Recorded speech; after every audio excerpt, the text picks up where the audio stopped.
ভবের মাঝে ও দরদি আমার জায়গা কো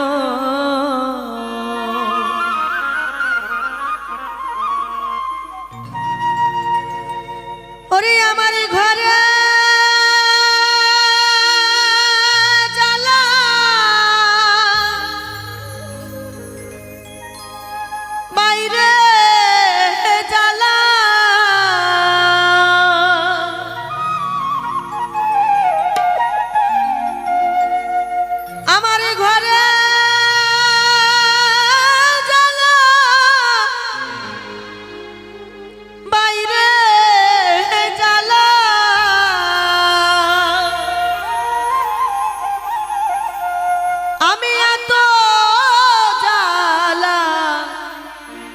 কেমনে সই বলো এত জ্বালা কেমনে সই ভবের মাঝে ও দরদি আমার জায়গা কো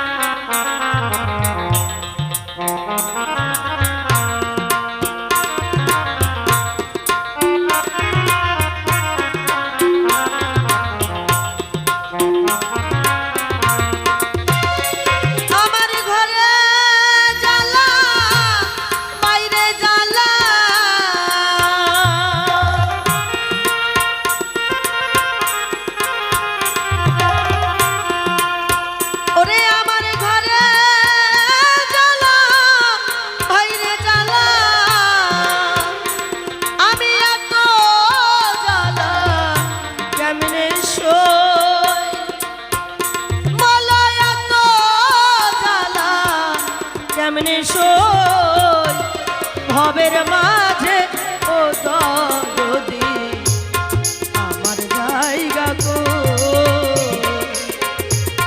ভবের মাঝে ও দরদি আমার জায়গা কো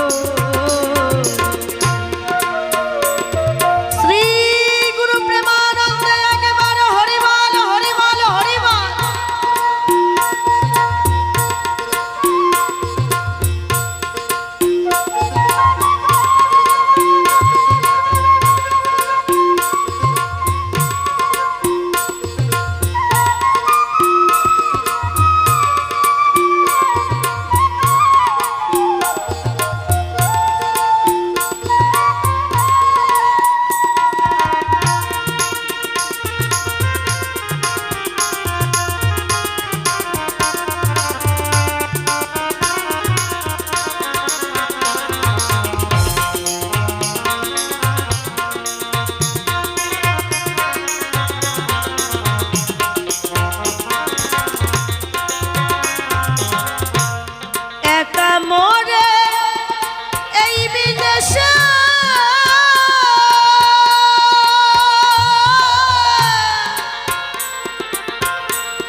হে দরদি এত বড় পৃথিবী এত বড় পৃথিবীর মাঝে আমি ক্ষুদ্র একজন মানুষ এই মায়ার পৃথিবীতে মায়ার সংসারে যেই দিকে তাকাই সেই দিকে শুধু দেখতে পাই স্বার্থের ভালোবাসা বিনা স্বার্থে কেউ ভালোবাসে না কাউকে যতদিনে তুমি দিতে পারবে যতদিনে তুমি সকলের আশা পূরণ করতে পারবে ততদিন তাদের মনের মাঝে তোমার জায়গা থাকবে যখন তুমি দিতে পারবে না তখন তাদের মনের মাঝে থেকে তোমার জায়গাটা মুছে যাবে তাই ভক্ত জিজ্ঞেস করছেন, হে দয়াল, হে দীনবন্ধু, এত বড় পৃথিবীর মাঝে আমার জায়গা কই? আমি তো আমার জায়গা খুঁজে পাচ্ছি না। ওমা, একজন ধনী ব্যক্তি, অর্থশালী ব্যক্তি, সারা জীবন প্রচুর পরিশ্রম করে অনেক অর্থ উপার্জন করেছে। টাকা পয়সা, গাড়ি বাড়ি, ধন সম্পদ, কোনো কিছুর অভাব নেই। কিন্তু অভাব কি জানে? কোনোদিন সাধুর বাজারে গিয়ে বসেনি, কোনোদিন শ্রীমদ্ ভাগবত গীতা পাঠ শ্রবণ করেনি, কখনো সৎসঙ্গ করেনি। এই সারা জীবন শুধু উপার্জন করেছে। তিনি মনে মনে ভেবেছিলেন, যতটুকু সময় আমি সাধুর বাজারে গিয়ে বসবো, সেই সময় যদি আমি আমার ব্যবসার কাজে লাগাই, আমি অনেক উপার্জন করতে পারবো। আর টাকা পয়সা, অর্থ সম্পদই জীবনের একমাত্র সম্বল। এই টাকা পয়সা ছাড়া কেউ ভালোবাসে না। শেষের দিনের সম্বল এই অর্থ। এই মনে করে তিনি সারা জীবন শুধু অর্থ উপার্জন করেছেন। এত অর্থ উপার্জন করেছেন, সাধ করে 5 তলা বাড়ি করেছে। 5 তলা বাড়ির ওপরে নিজের ঘরখানা খুব সুন্দরভাবে সাজিয়েছে।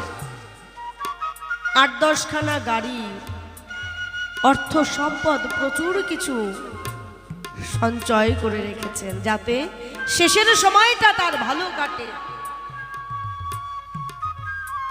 এমন উপার্জন করতে করতে এই সচল দেহটাও অচল হয়ে পড়েছে।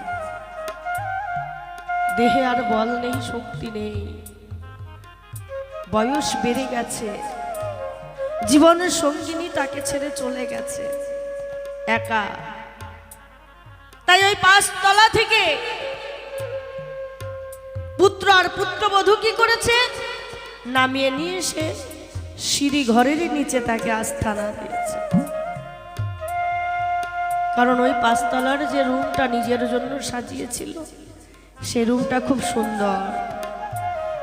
ছেলের বউ মনে মনে চিন্তা করলেন, ইনি আর কয়দিনে বাঁচবে, তাই এত সুন্দর ঘরটা আটকে রেখে লাভ নেই, এই ঘরটাতে আমরা বাস করব। ওনাকে সিঁড়ি ঘরের নিচে রেখে এসেছে।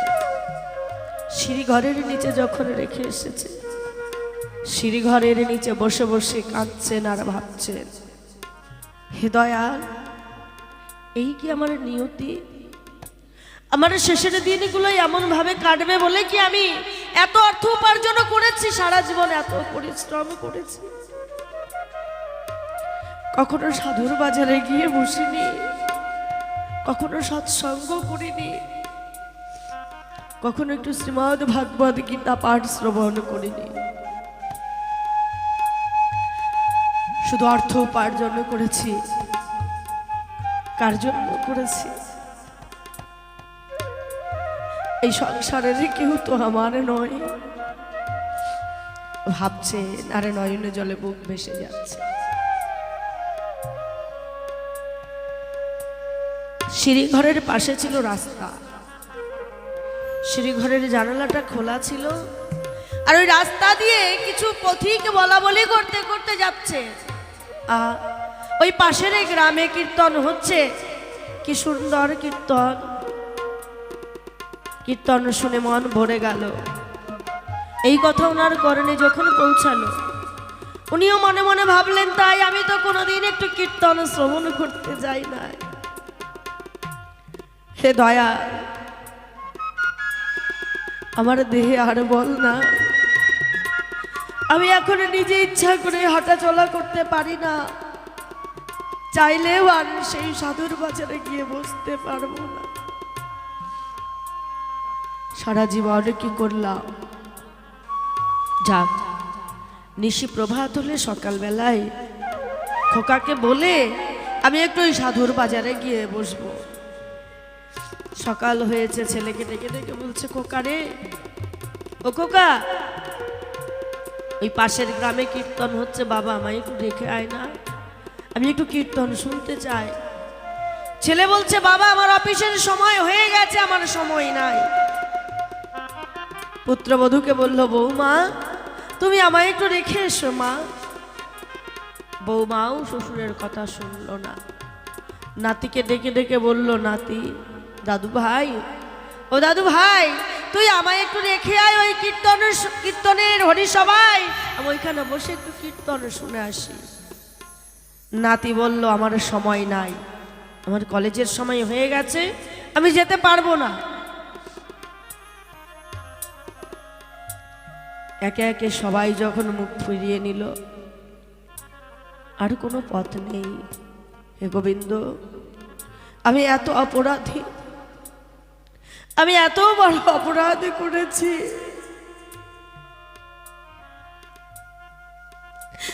আমি মহা পাপী। কোনদিন আমি একটু সাধুর বাজারে গিয়ে বসিনি,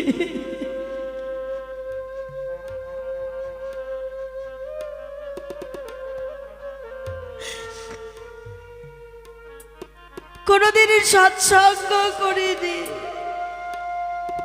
সারাটা জন্ম শুধু অর্থ উপার্জন করেছি।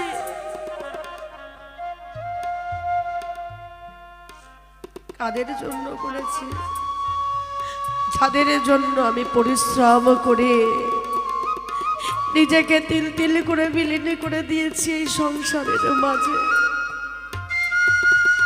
সকলেই মুখ ফিরিয়ে নিয়েছে। এমন ভাবে গোবিন্দের চরণে আত্মনিবেদন রাখছে। কিছুক্ষণ পরে নাতি ফিরে এসে বলছে, দাদু চলো তোমায় রেখে আসি ওই হরিবাসরে। নাতির কাঁধে হাত দিয়ে, হাতে একটা লাঠির উপরে ভর দিয়ে হরিবাসরে যাবার জন্য রওনা দিয়েছে। মাঝ পথে গেছে, কিছু ভক্ত জিজ্ঞেস করছেন, কর্তামশাই কোথায় যাচ্ছে?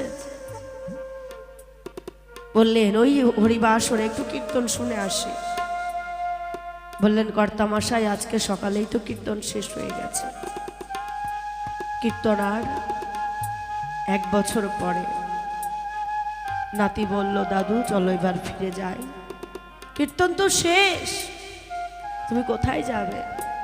বলল, দাদু ভাই কীর্তন শেষ হয়েছে তাতে কি হয়েছে, তুই আমায় একটু নিয়ে চল, আমি একটু দর্শন করে আসি।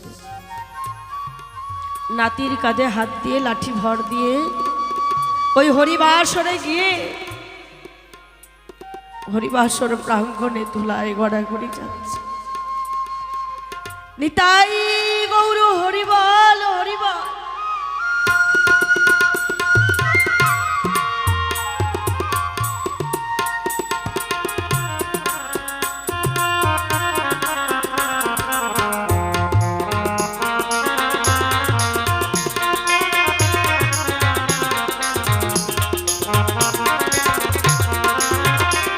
ওই হরিবাসর প্রাঙ্গণে ধুলাই গড়াগড়ি যাচ্ছে, আর ওই ধুলা তুলে তুলে মস্তকে নিচ্ছে, সর্বাঙ্গে মাখছে।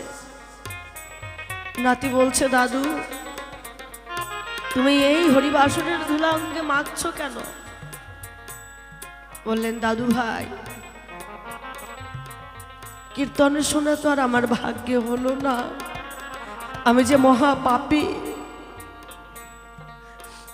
তাই এই হরিবাসরে কত সাধুগুরু বৈষ্ণবের আগমন হয়েছে, কত সাধুগুরু বৈষ্ণব এসে এখানে চরণ ধুলি দিয়েছে, তাদের চরণ ধুলি পড়ে রয়েছে।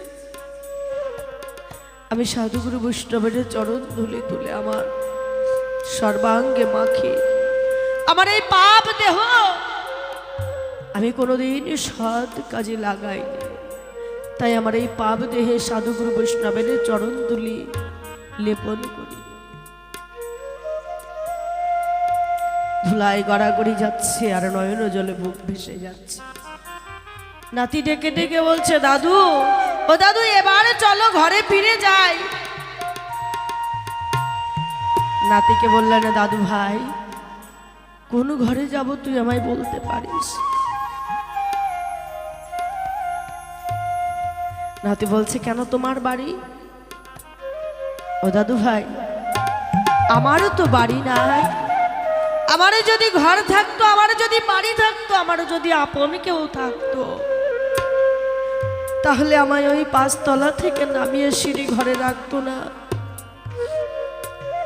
আমার ইচ্ছে যখন তাদের কাছে প্রকাশ করলাম, সকলেই তারা মুখ ফিরিয়ে নিল, কেউ মুখ ফিরিয়ে নিত না। দাদু ভাই রে, যে সংসারের জন্য সারাটা জীবনে তিলে তিলে বিলীন করে দিয়েছে, ওই সংসারের মাঝে প্রত্যেকটা মানুষের চাওয়া পাওয়া, উচ্চ আকাঙ্ক্ষা সকলে কিছু পূর্ণ করেছে। আমার এই দেহটা যতদিন সচল ছিল, আমি নিজের জন্য কিছু সঞ্চয় করিনি। আমার শেষের দিনের সম্বল কি হবে আমি একবারও ভাবিনি।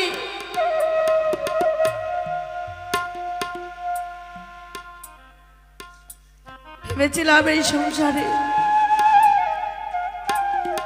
প্রত্যেকটা মানুষ আমার, কিন্তু এখন দেখে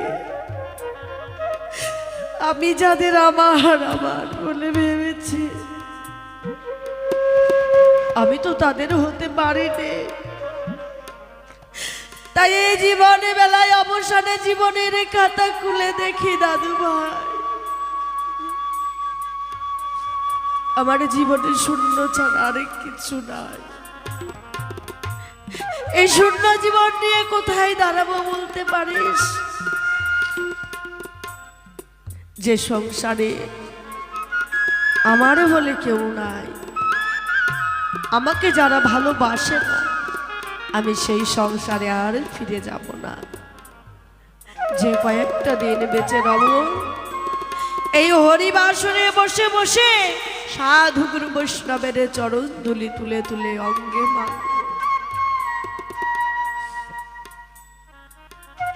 দেহের চাওয়া পাওয়া কামনা বাসনা সকলে কিছু গোবিন্দের চরণে অর্পণ করে দিয়েছে। ভগবান, ভক্ত যদি ডাকে ভগবান না এসে থাকতে পারে না। তাই ভক্ত মন ও প্রাণে ভগবানকে ডেকেছে। ওই যে নাতি ফিরে এসে বলল, দাদু চলো তোমায় হরিবাসরে নিয়ে যাই।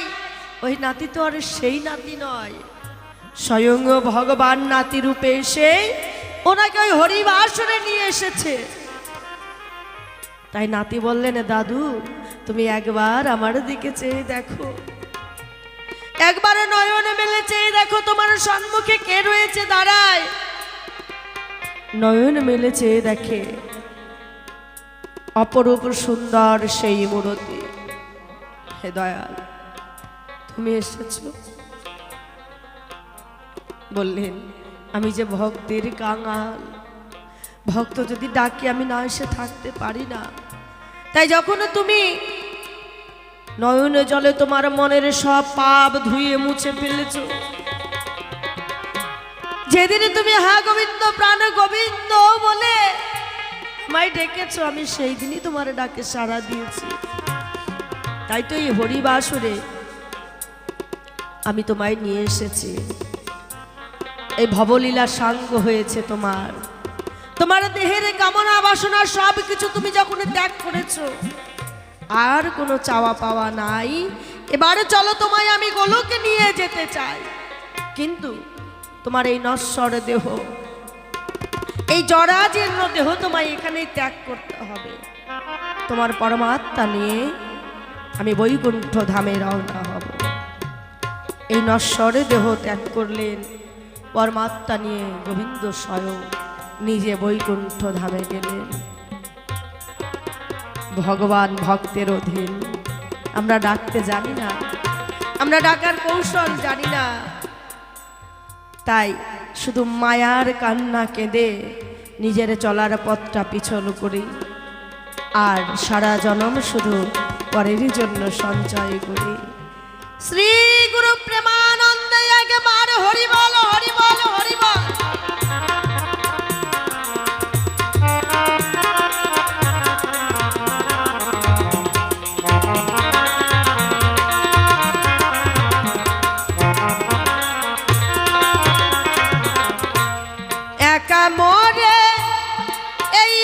দেশে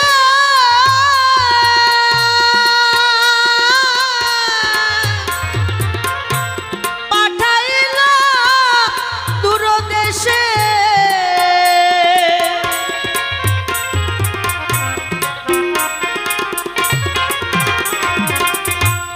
একা মোরে এই বিদেশে পাঠাইলা দূর দেশে তুমি যেখানে যে ভাবে রাখো সেইখানেতে পড়ে রই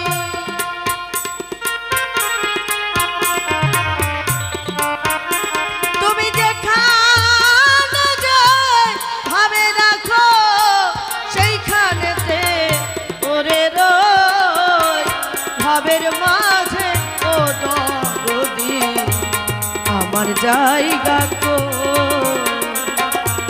ভাবের মাঝে ও দরদি আমার জায়গা কো নিতাই গৌর প্রেমানন্দে হরিবল হরিবল হরিবল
আমার বন্ধু বান্ধব ছিল যারা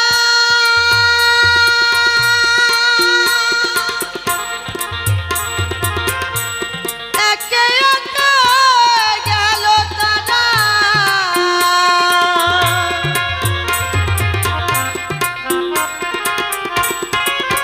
আমার সঙ্গের সাথী ছিল যারা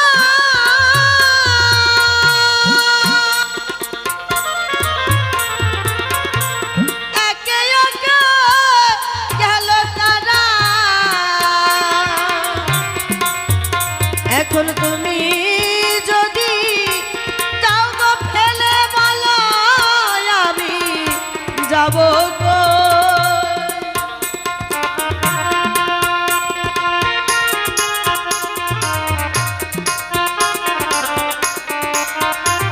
এখন তুমি যদি যাও গো ফেলে বলো আমি যাব গো ভবের মাঝে ও দরদি আমার জায়গা গো ভবের মাঝে ও দরদি আমার জায়গা গো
যাব কই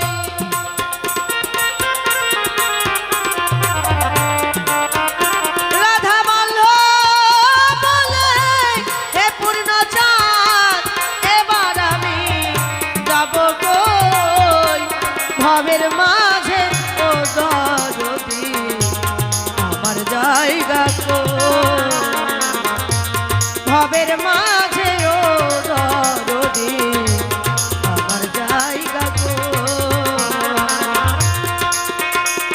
আমার ঘরে জ্বালা বাইরে জ্বালা